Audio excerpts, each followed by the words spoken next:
Drugs racket without police support पसरत आहे, ह्याच्यावरती माझा विश्वास नाही. पूर्ण ड्रग्स रॅकेट हे पोलिसांशी हात मिळवणी करूनच पसरतं. जेव्हा मी अमीन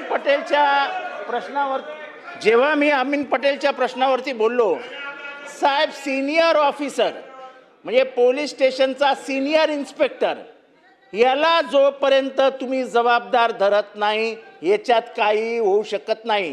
कारण का शेवटी कलेक्शनचा अंतिम आकडा तो पासपोर्टमधलं कलेक्शन असो, ते ड्रग्समधलं कलेक्शन असो. चला या विषयातलं उत्तर दिलेलं आहे.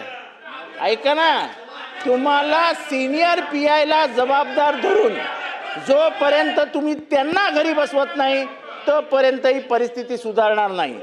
जर तुम्ही अँटी करप्शन सारखे वगैरे विंग्स तयार करणार असाल तर जरूर करा. कारण का ड्रग्स हा पैशाच्या स्तोत्राचा सर्वात मोठा मार्ग आहे. ज्यामुळे जिथे ड्रग्स जास्त आहे तिथे मला पोस्टिंग द्या, त्याचे पैसे मुंबईत फिरवले जातात, म्हणजे मुंबईत दिले जातात पोस्टिंगसाठी, असा माझा स्पष्ट आरोप आहे. साहेब, मी ज्या एरियामध्ये राहतो त्या एरियामध्ये सर्वात जास्त ड्रग्सचा प्रादुर्भाव आहे आणि ह्याच्यामध्ये पोलीस इन्व्हॉल्व नाहीत असं माझं मत नाही. ज्या मतदारसंघात काय कारवाई करणार आहोत ही स्पष्ट केली, बरोबर पोलीस कामाला लागतात.